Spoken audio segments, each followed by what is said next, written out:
Doctor মিত্র। ও আপনি তো আগে হ্যাঁ, ওই 3 নম্বর পেশেন্টের সঙ্গে আছি। আচ্ছা, উনি কি আপনাদের কেউ? হ্যাঁ মানে ও আগে না, কেউ না, আমাদের বাড়িতে থাকে, আমাদের আশ্রিত। বুঝতেই পারছেন ডক্টর, মাথাটা ঠিক নেই।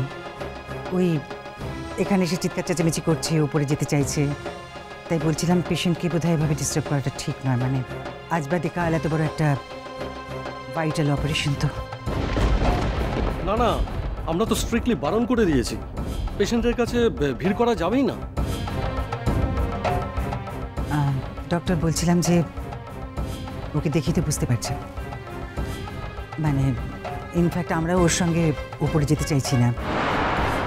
জোর জবরদস্তি করছে, উপরে যাওয়ার জন্য চেঁচামেচি করছে।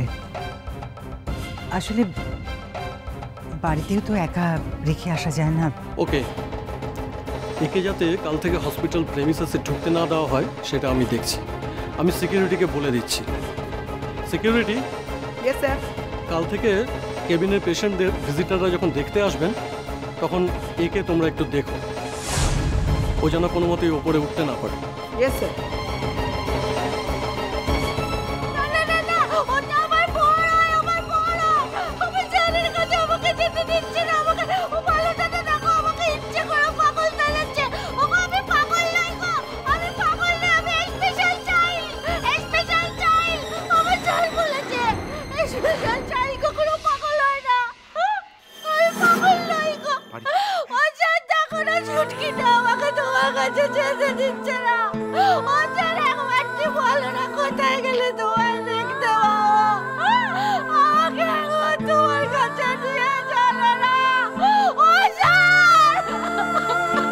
সিকিউরিটি, আপনি দেখছেন তো হসপিটালের ভেতরে কিরকম চেঁচামেচি করছে।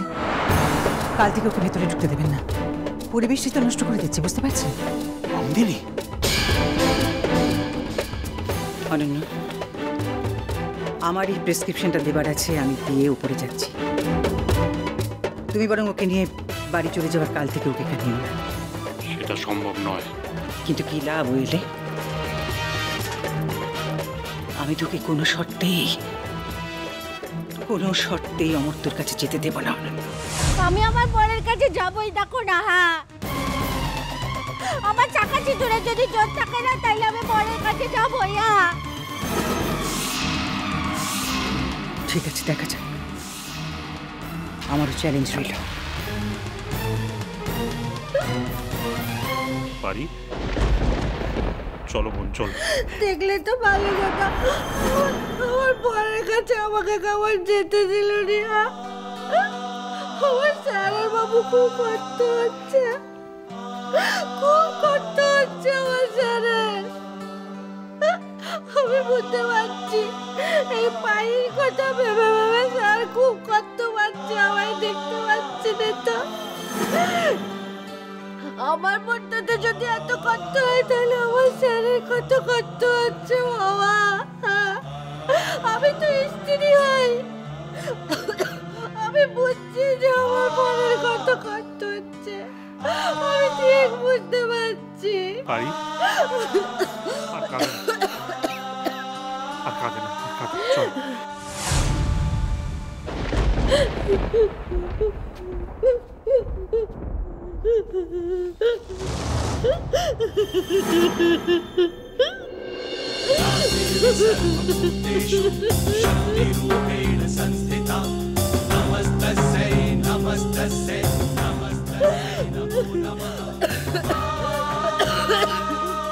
আর কেঁদো না, শরীর খারাপ করবে। এসো এসো, আমার সঙ্গে এসো, এসো।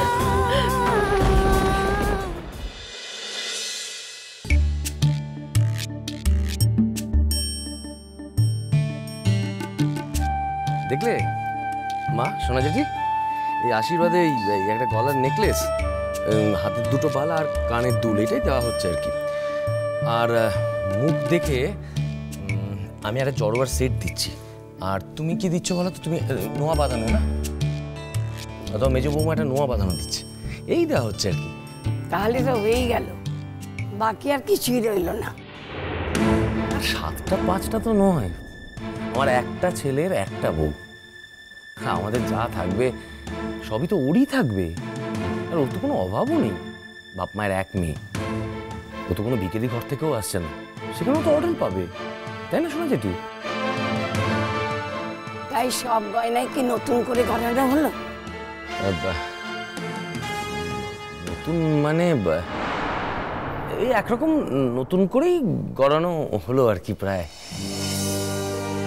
আবার কি একরকম নতুন মানে কি গো? নতুন করে গয়না গড়ালে সেটা নতুন হয়, আর বাড়িতে অনেক দিন ধরে থাকলে সে পুরাতন। কই মেজ বৌমা, বিদু সাকাকে তো এর মধ্যে মোটে বাড়িতে আসতে দেখিনি কো। তোমরা বুঝি বাইরে গিয়ে বড় বড় দোকান থেকে সব গয়না কিনে নিয়েছো? আমরা তো শেখলে মানুষ, আমাদের ওই দোকানের গয়না মোটে পছন্দ হয় না কো। ওই বিদু সাকরা, তাই না দি? আর বিদু সাকরার ডিজাইন বলো আর ওই বানানো বলো, সব আলাদা। তা কবে এসব কিনলে বৌমা? কই আমাদের বললে না তো যাবার সময়। আজকাল দেখি সবই বদলে গেছে, এবারে হাল চাল সবই বদলে গেছে। না না শোনা জেঠি, আমরা দোকানে গয়না কিনতে যাইনি। সোনা ঠাম্মার দোকানের কথা শুধু শুধু উঠছে কেন? বাড়িতে এত গয়নাগাটি পড়ে থাকতে বড় বড় দোকান থেকে কিনতেই বা যাবে কেন মেচকা? দেখো, পয়সাটা যারই হোক না কেন, অতগুলো পয়সা খরচা তো হবে, পয়সাগুলো তো কষ্ট করে রোজগার করতে হয়, তাই না?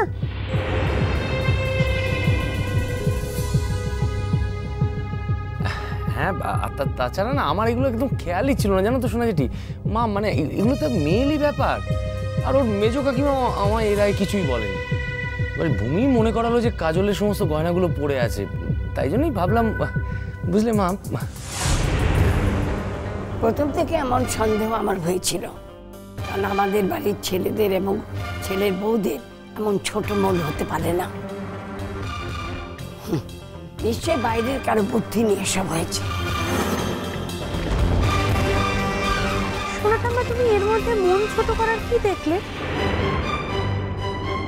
সেটা বোঝার মতো ক্ষমতা যদি তোমার থাকতো, তাহলে তো তোমাকে আমি মানুষ বলে মনে করতাম।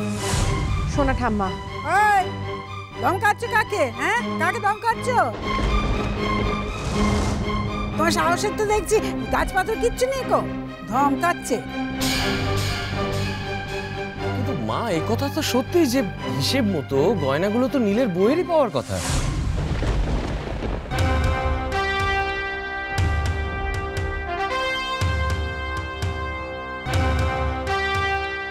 নীলের বউ বলে যাকে এই গয়নাগুলো দিয়েছিলাম, সে তো সত্যি সত্যি কোনোদিন নীলের বউ হয়ে উঠতে পারল না। সেই জন্য এই গয়নাগুলো কখনোই ওর পাওনা হয় না। যে সত্যি সত্যি নীলের বউ হওয়ার জন্য এই বসু মল্লিক বাড়িতে আসছে, এই গয়নাগুলো তারই পাওনা হবে।